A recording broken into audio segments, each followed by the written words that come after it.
There's so much new Mason McTavish information coming out surrounding the Vancouver Canucks, what they might be interested, what they're looking for, and just a bunch of new information that we're going to be diving into. Some unfortunate information, but it might not be over for the Canucks. We'll have to see about that. Guys, welcome back to Pixel Plus Hockey. If you could make sure to hit that subscribe button, it's so greatly appreciated, and thank you to those that are already supporting me.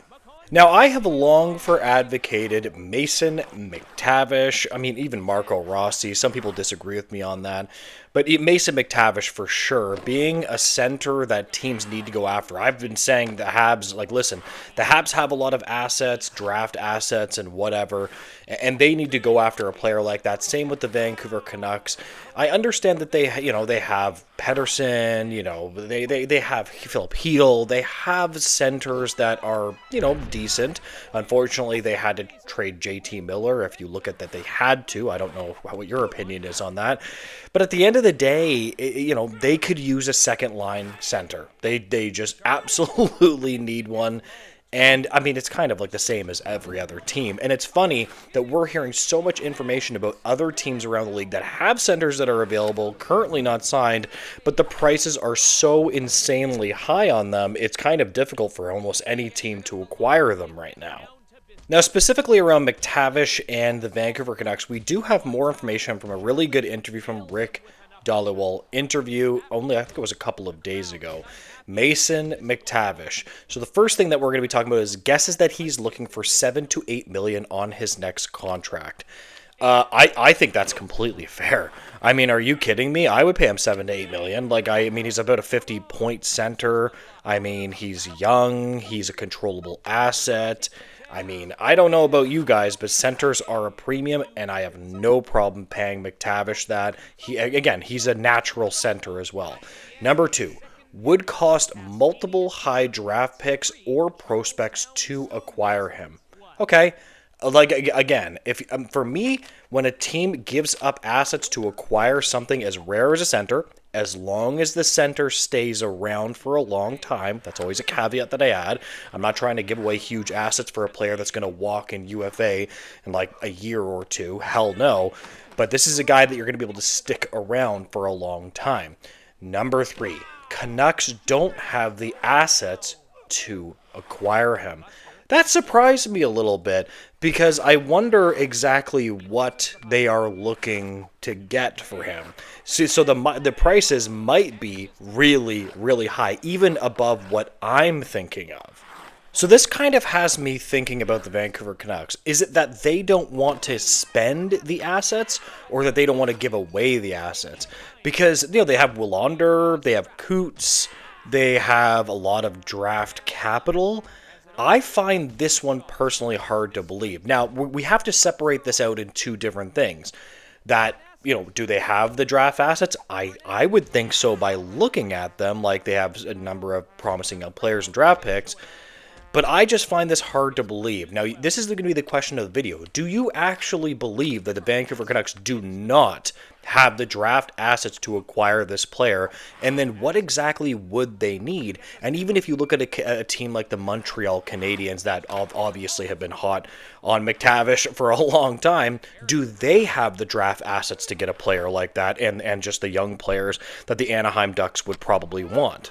Now, it's interesting, though. We could be looking at this a completely incorrect way. We could be looking at this that maybe they don't want draft picks. Perhaps they want more of a roster player. Perhaps they would want a roster player off of Vancouver. Perhaps they would want a roster player off of Montreal, plus, a top prospect, plus picks. And then that's where it becomes a lot more complex. Now, to shift gears a little bit, we do have more information on Jack Roslovic. They made it seem like as soon as the Vancouver Canucks traded Joshua to the Maple Leafs, that essentially it was going to be like a shoo-in that they got Roslovic. I thought it was going to be very fast. They were going to get him within, a couple of days. He's an unrestricted free agent. He's probably the best one. But we have a couple of really interesting things here around Roslovic and updates. Have talked to him, but he's been talking to many teams. Doesn't get the sense that they are particularly close on signing him. And then number three, have tried to acquire him for a while now. So that's probably even when he was playing for the Canes, they probably have been trying to get him even then. I mean, maybe not for too much because he was going to UFA, but they've been trying to get this player for quite a while. This is a player that I'm very interested for what he actually signs. So what do you guys actually think that this player is going to get? I'm not sure if I would pay him too much. He has some offensive ceiling, but not necessarily high end, if you understand what I mean.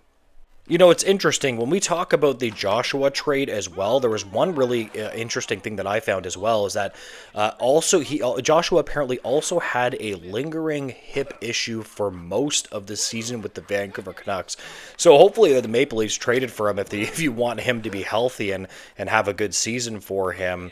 You know, perhaps, that hip issue might cause the Maple Leafs issue. So perhaps the Vancouver Canucks, if they thought that this was going to be a lingering issue for longer than a year, maybe this actually might have been a smarter trade for the Canucks, but we would have to see. We do have more information here that the Flyers wanted him, but they would have had to trade players to fit him in, which is really interesting. So I guess the Leafs were the team that ended up anteing up for him. And more information about the Vancouver Canucks and the American players re-signing. One thing that I actually found really interesting in one of my other videos is that I said that you're going to take notice that a lot of American players are choosing to stay in Vancouver. And this was something that Dollywall said in the interview is, quote, when Garland, Demko, and Bozer re-signed, a lot of people around the league took notice that 3 Americans chose to stay in Vancouver. So at least there are some places in Canada that, American players are absolutely willing to come to and willing to stay in. I find that pretty interesting. Now, that doesn't completely put it to bed. Obviously a lot of people want to go and players want to go to the no tax states, but it is what it is. Anyways, I am going to end this video here. If you guys could make sure to like, comment, and subscribe, I would greatly appreciate it, guys. And make sure to have a great day. Goodbye, guys.